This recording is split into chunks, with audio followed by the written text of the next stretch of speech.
All right, so today we're going to be figuring out if Figma Make can replace a human designer. I am fairly certain that it probably can't, but the whole entire goal of today's video is we're going to see if this new tool that Figma has recently launched with their new AI initiative, if the tool can actually replace designers, because that is obviously the huge conversation. Everybody's talking about it.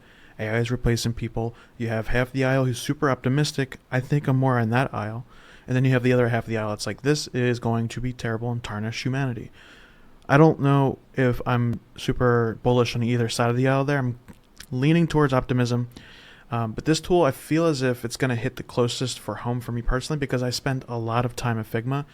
And that is just going to be the most interesting aspect of this entire ordeal. Is it going to be a tool that evolves for clients, or is it going to be a tool that evolves for designers? Because they're two totally different kinds of workflows and people and knowledge and stuff like that.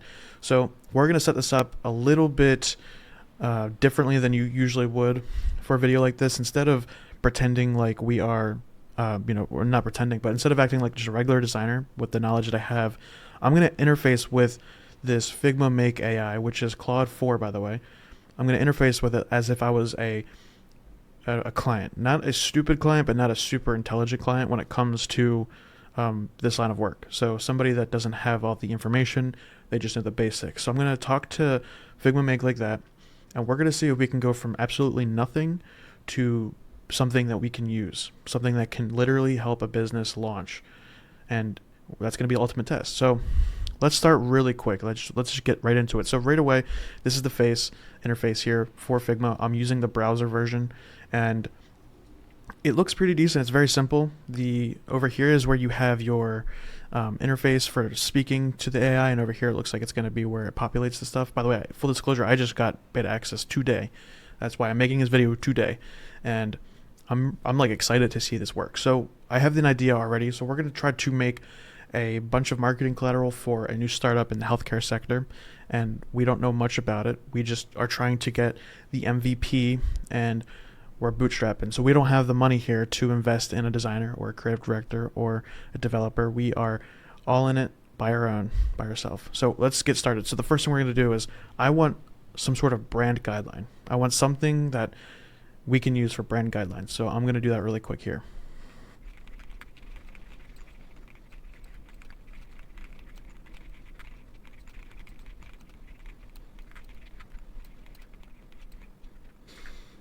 All right, so I just finished writing the prompt. It's very straightforward, it's very simple, so I'll read it out here.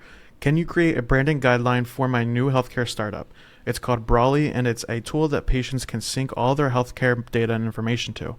The brand should feel modern and artsy. I also want to use dark mode. I want to reflect comfort and good usability. The logo should be a sun giving birth to a moon.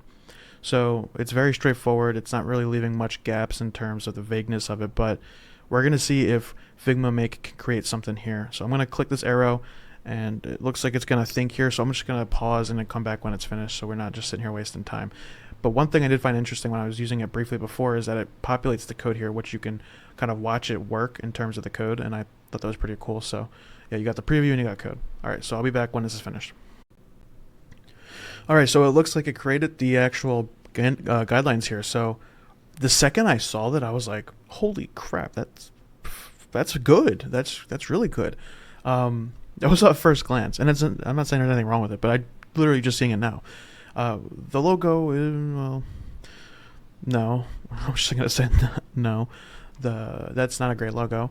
But the rest of the guideline, man, I mean, it's perfect in terms of a starting position. Like this, if a client sent me this as a starting point, as a draft, saying, hey, this is what we got right now, if you can dial this in and create a full suite of assets, that would be amazing. Like that would save a lot of time.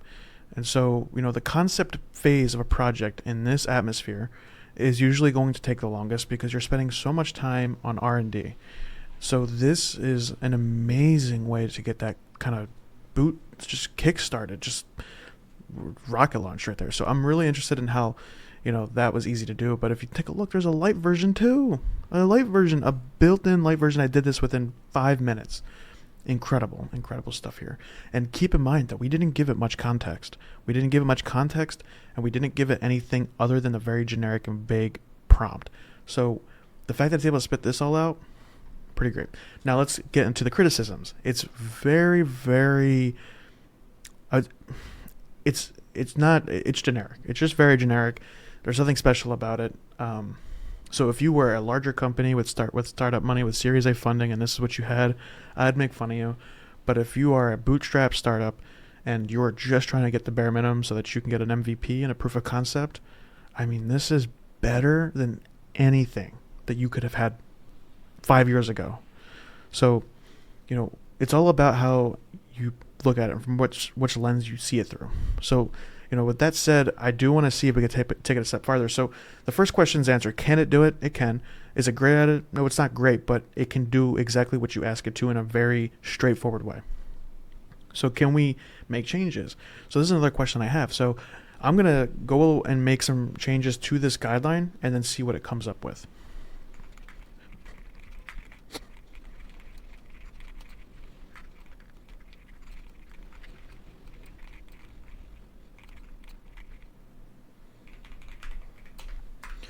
All right, so I just typed out the prompt for the updated changes that we're going to make to this. So what I said is, can you change the primary colors to fit the healthcare industry? Also, I'm not a huge fan of the logo or typeface. I'd like something more futuristic for the typography. And for the logo, I want a very simple 2D logo of a moon morphing from the sun. And for the word mark, I'd like a better, more unique design. So we're giving it very straightforward, very actionable steps here.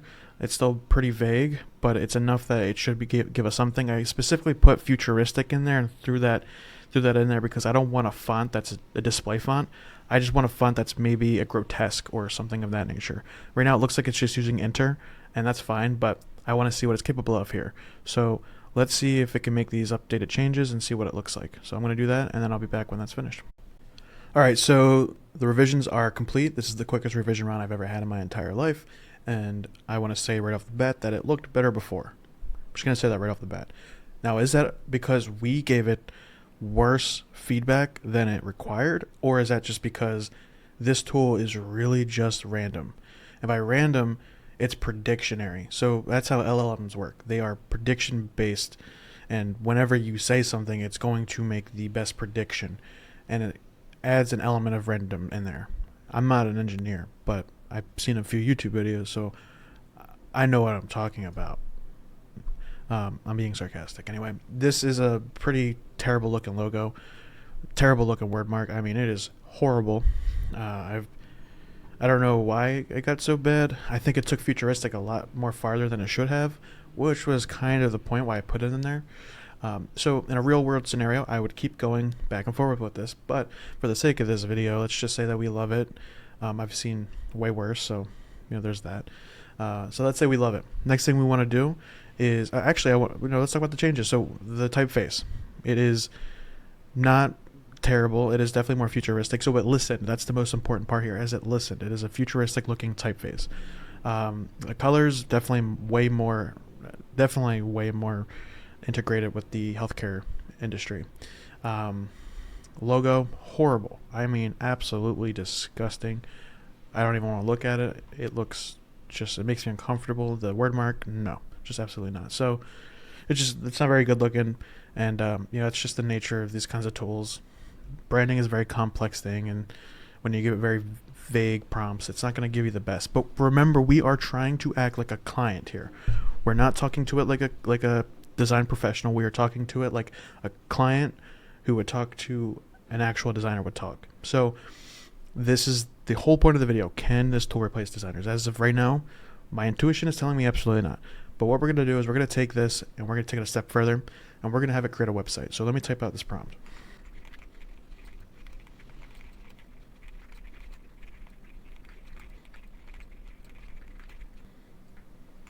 All right, so I just put in the prompt for the website, and so it is, can you create a homepage using the same style system? I want the website to feel futuristic but familiar.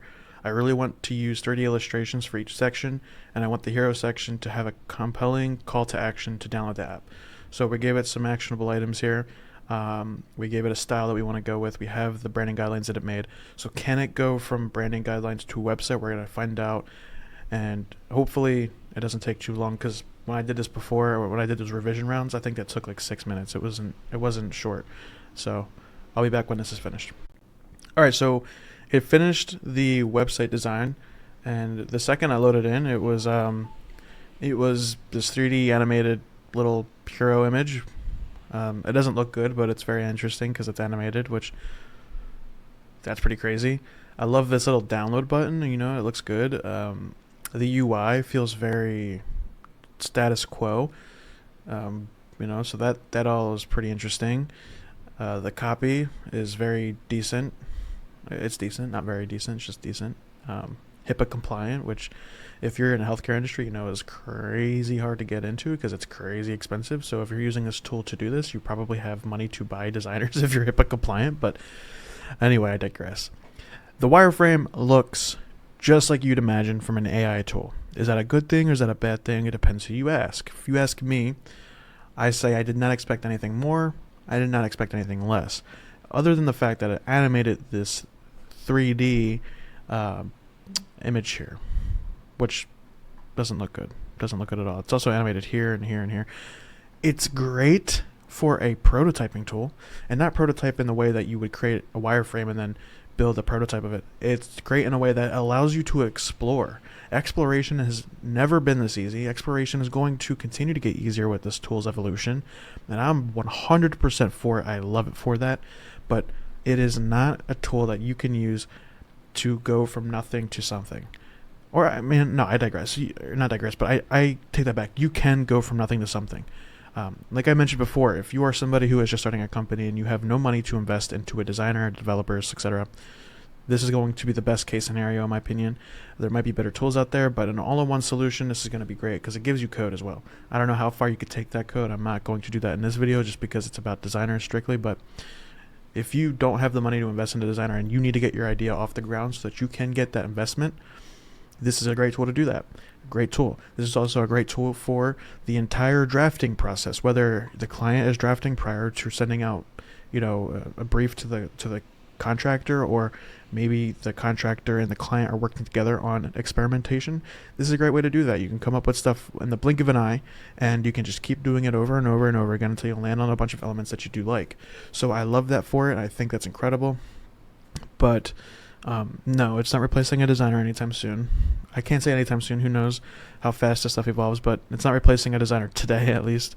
And honestly, there are a lot of things that contradict, how the design principle here. So even in that case, it's not the greatest, which I'm kind of surprised about. I thought it would be better with that. It is interactive though, which is really cool, except for the social buttons, which is interesting. But yeah, so you can see the website here. Nothing special. Testimonials, has features. It has, this whatever section you would consider that. And yeah, so we did some branding, we did some revisions on the brands, we did a website design. There's one more thing that I want to throw at it to see if it can do it, and that is I want to see a mobile version of this website. So we're gonna do that and see how it goes. So let me type that in. So we're gonna do that, and I'm really interested to see where this goes because mobile is a whole other beast. If you're a designer that works in the web design industry, you probably already know that creating a mobile version of a desktop website is pretty hard. If it's anything outside of ordinary. So I'm interested. But, you look at the wireframe and you kind of see things that are, I don't know, they just don't look too great, I guess. So, yeah, let's see what we get. All right, so this is what we got. I don't know if it looks any different to you guys, but to me it looks exactly the same with a few adjustments. My guess is that it's just not a working feature. I did try to resize the app here, and it didn't do anything. So yeah, we can't take a full desktop wireframe and convert it into a mobile first design, which kind of sucks, honestly. So I guess that's a really, I think that justifies pretty much, the end of the video there. It's the conclusion is it's not going to do everything you tell it to. It's only going to go as far as your prompt goes. And even when you give it a good prompt, it's not going to always be perfect. And at the end of the day, It's just a tool that's going to pull from existing catalogs of information and reference points and create something based on your prompt. And that's why it's not going to be great for the final product. Not yet. Not anytime soon. There is a future that exists where this tool is going to be 100% independent and you won't even have to give it a text prompt. That is a future that is probably going to be pretty soon, sooner than we all think. But as of right now, it is not replacing any kind of designer role. It can supplement it, which is what we want it to do, obviously. But I'm not afraid of it. I'm not thinking it's gonna displace anything anytime soon. I do think it's an opportunity for designers and people who are starting businesses for the first time, or maybe they are just trying to get something off the ground. Very simple, very quick. So it does check some boxes. It just doesn't check all of them. But nothing really ever does. So it's cheap, it's quick, and it does give you stuff that you can use. So that is the end of the video. I mean, I just got access to this beta, and it's really cool that I got access to it. It's a blessing, honestly, because I've been so curious what people were going to be cooking up with it, and I get experience it firsthand here. And out of 10, I would probably rate it a 4, a 3 or a 4. The copy is pretty decent. I do like the copy. I like that it's interactive sometimes. I like that it has a lot of potential based on the prompts that you feed it. But it's not something I probably use a whole lot as it currently stands. So that's that. This is my first video, by the way. So if you're watching this for some reason and you have more questions or you want to learn more, I'm a designer. I'm a creative director that runs a studio, and I do branding. I do web design, web development, and anything in that marketing collateral realm there. So if you have any questions about the industry or you want to learn more about what I do in terms of like the processes and things like that, please comment. Please send me a message. Please let me know. Give me some ideas for content. This was a perfect catalyst for my content creation stuff. I don't know how active I'll be with it, but I'm going to try to do it more often. But that's everything. I hope you guys enjoyed the video. I hope you learned a little bit about AI and how it's going to impact designs and stuff and whatnot. It definitely taught me some stuff. So yeah, let me know your thoughts, and see you next time.